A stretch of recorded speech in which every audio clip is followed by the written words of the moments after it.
مشرکین مکہ نے، کفار نے آپ صلی اللہ علیہ وسلم کو قتل کرنے کا منصوبہ بنا لیا۔ آج رات کو نبی کو معاذ اللہ قتل کر دیا جائے گا۔ دارالندوہ کے اندر انہوں نے میٹنگ بلائی، اجلاس بلایا، اس میں سارے قبائل کو جمع کیا، بڑے بڑے سرداروں کو جمع کیا کہ نبی کو قتل کرنا ہے، قصہ ختم کرنا ہے، کیسے کیا جائے۔ چانچا مشورہ دیتے رہے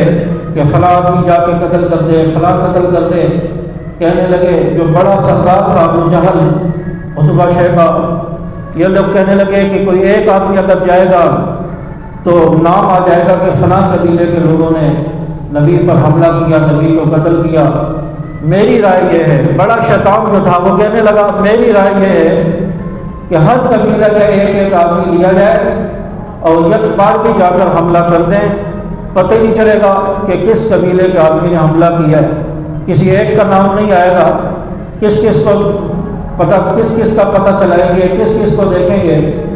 چاچا انہوں نے اس بڑے شیطان ابو جہل کی بات کو جو ہے تسلیم کر لیا، کہا کہ تیرا فیصلہ بڑا زبردست ہے، تیرا مشورہ بڑا زبردست مشورہ ہے۔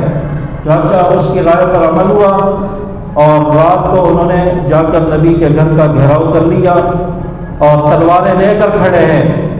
اور انتظار کر رہے ہیں کہ کب نبی کے گھر میں داخل ہو جائیں اور نبی پر حملہ کر دیا جائے۔ ادھر آپ صلی اللہ علیہ وسلم کو اطلاع دے دی گئی،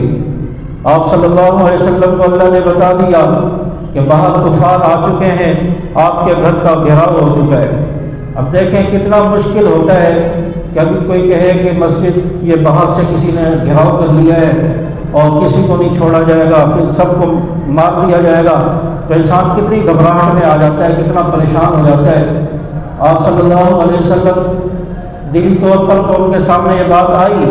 لیکن اللہ تعالیٰ نے آپ صلی اللہ علیہ وسلم کو فرمایا یا رسول اللہ آپ نے گھر سے نکلنا ہے، آپ نے ہجرت کرنی ہے۔ حضرت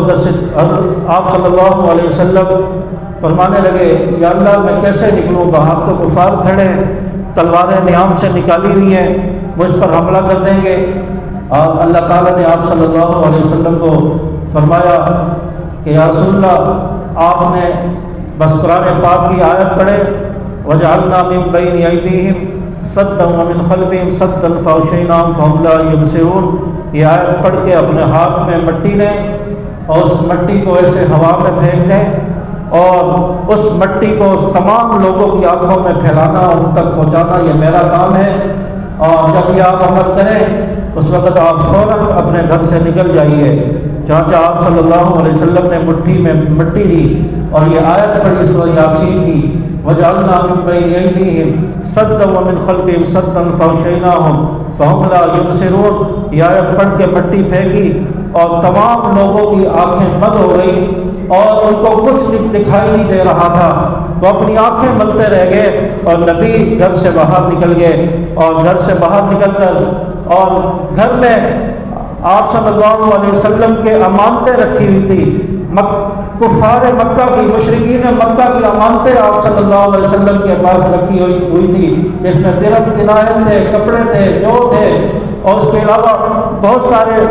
چیزیں اور تھیں۔ تو یہ چیزیں آپ صلی اللہ علیہ وسلم کے پاس انہوں نے امانت رکھوائی ہوئی ہے۔ آپ صلی اللہ علیہ وسلم کو اللہ تعالیٰ نے حکم دیا کہ آپ حضرت علی رضی اللہ تعالیٰ عنہ کو اپنے بستر پر سلائیں اور امانتیں حضرت علی رضی اللہ تعالیٰ عنہ کے حوالے کر دیں۔ آپ صلی اللہ علیہ وسلم نے حضرت علی رضی اللہ تعالیٰ عنہ کو اپنے بستر پر سلا دیا اور حضرت علی رضی اللہ تعالیٰ عنہ بھی مزے سے سو گئے۔ یہ نہیں کہا کہ یا رسول اللہ باہر تو دشمن ہے، وہ تو گھر میں داخل ہونے کے لیے تیار کھڑے ہیں، مجھے قتل کر دیں گے، یہ بھی نہیں کہا۔ آپ صلی اللہ علیہ وسلم نے حکم دیا، حضرت علی رضی اللہ تعالیٰ عنہ سو گئے اور مطمئن سوئے، اطمینان کے ساتھ سوئے۔ اور حضرت علی رضی اللہ تعالیٰ عنہ کہتے ہیں کہ مجھے اتنی نیند پہلے کبھی نہیں آئی جو یہاں پر آئی ہے، جو آج رات مجھے نیند آئی ہے۔ چاچا حضرت ابو بکر صدیق رضی اللہ تعالیٰ عنہ فرماتے ہیں کہ مجھے اتنی گہری نیند آئی اور میں اطمینان کے ساتھ سویا ہوں، اطمینان کے ساتھ اس لیے سویا کہ مجھے پتہ تھا کہ نبی یہاں سے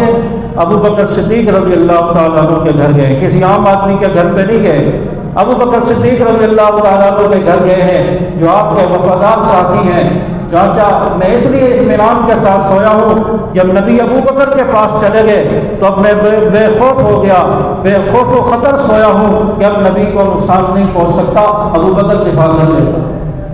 چاچا حضرت علی رضی اللہ تعالیٰ عنہ کو سلایا،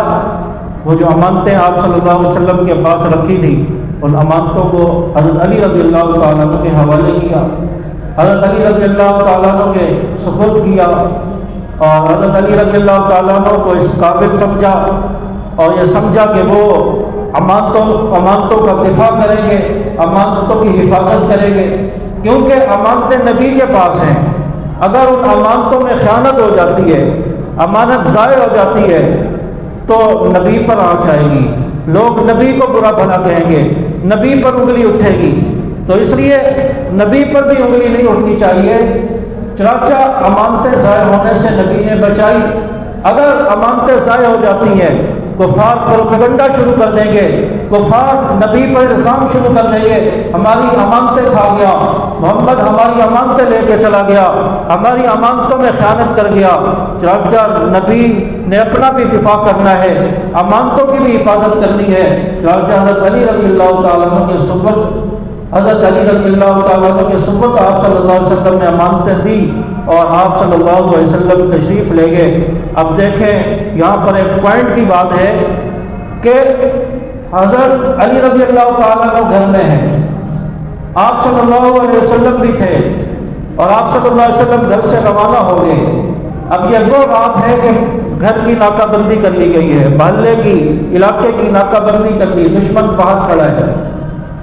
اب حضرت علی رضی اللہ تعالیٰ عنہ بھی خطرے میں، وہ بھی مشکل میں، آپ صلی اللہ علیہ وسلم بھی بظاہر مشکل میں۔ حضرت علی رضی اللہ تعالیٰ عنہ مشکل حل کر دیتے، حضرت علی رضی اللہ تعالیٰ عنہ کو مشکل کشا سمجھتے ہو تو حضرت علی رضی اللہ تعالیٰ عنہ مشکل حل کر دیتے، پریشان ہونے کی کیا ضرورت تھی، نبی کی مشکل بھی حل کر دیتے، اپنی بھی حل کر دیتے۔ فرمانے لگے، اپنا عقیدہ حضرت علی رضی اللہ تعالیٰ نے بتایا کہ میں تو مطمئن ہو کر سو گیا، مجھے تو سلا دیا گیا، میں اطمینان سے سویا، اس لیے کہ میرا اور نبی کا مشکل کشا جاگ رہا ہے،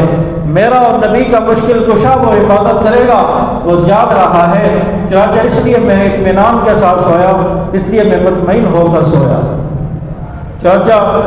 آپ صلی اللہ علیہ وسلم امانتیں حضرت علی رضی اللہ تعالیٰ عنہ کو دے کر اپنے گھر سے روانہ ہو گئے۔